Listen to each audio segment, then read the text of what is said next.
This lesson is just going to be revising the previous week's key vocabulary because I know that some of you guys are only able to get videos now and we're uploading them in different ways. So I just want to quickly revise it so you guys, those of you that weren't able to download the previous video, can give it a quick watch. If you guys are up to date with it and know what's going on, don't worry about it, but these are just for those who don't.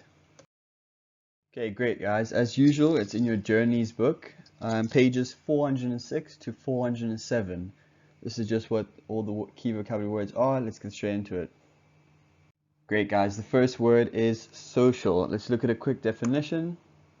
The definition of social is someone or something that enjoys being with others or has to do with people living or gathering in groups.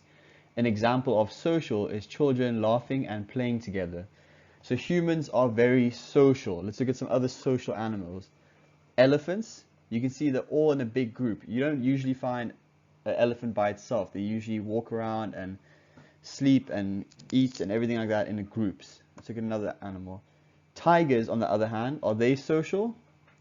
No, tigers are usually by themselves. So a list of social animals would be lions, monkeys, hyenas, elephants. There are lots more.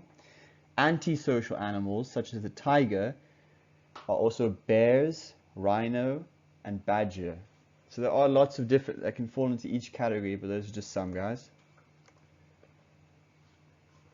Okay, great guys. The next word was exchanges. Now let's look at a definition.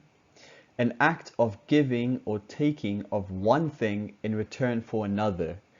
So in the book it was talking about dolphins exchanging food, which means that one dolphin would give another dolphin food and then etc. But here's just an example of some pictures to give you guys an idea.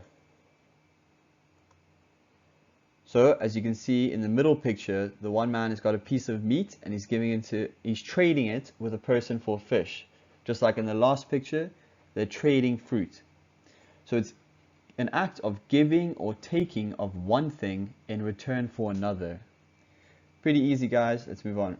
Okay, the next word is excess.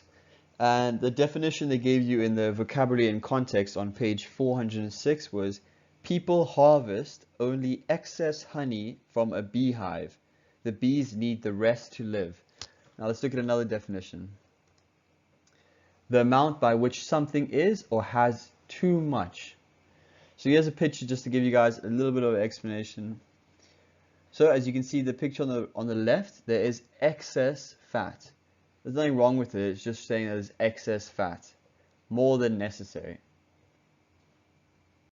The next word was reinforce. Now in the book they were talking about elephants reinforcing their bond as they protect their young. But here's another definition. To strengthen with new supplies or more people. To strengthen by adding more material for support. Now an example you can kind of make sense if you look at this picture. If there's a riot going on, police will strengthen their group, stand together and reinforce each other. Okay, storage. So in the book they were talking about squirrels hibernating, basically.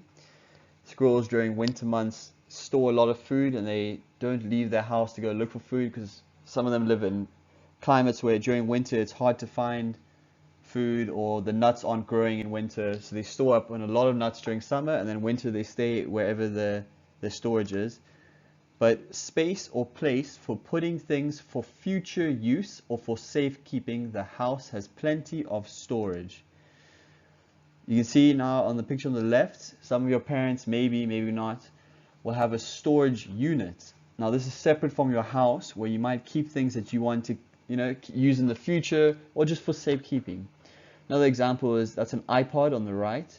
You store music on it for future use.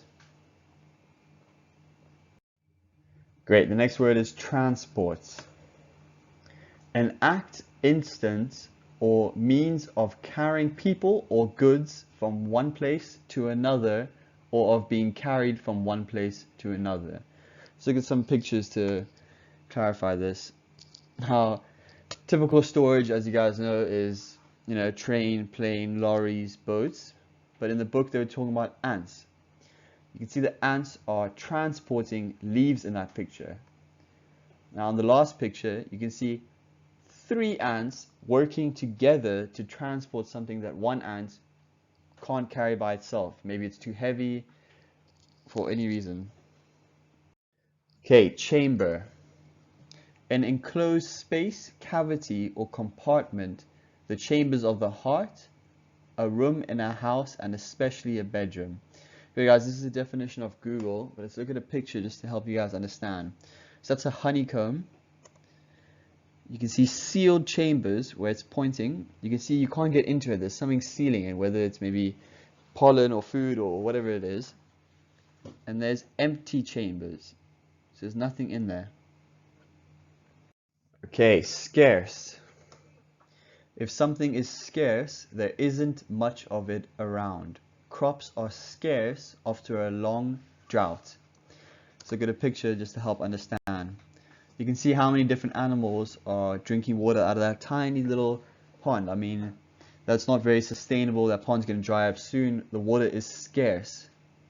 But if you look at the next picture of where the cows are drinking, there is plenty of water. The water is not scarce. Great guys, moving on. Obstacles. Something that stands in the way or opposes. Now this is a picture I gave you guys in the last week's video, and it's pretty self-explanatory. You can see that in the road there's a big rock that is in the way. It's an obstacle. Transfers. The act of giving over right, title, or interest in property to another person or other persons. An act or process of moving someone or something from one place to another. Now, references guys. Anyway guys, that's the end of the video. I hope you guys enjoyed. If there's anything you guys are not clear on, please drop me a message. Thanks guys, goodbye.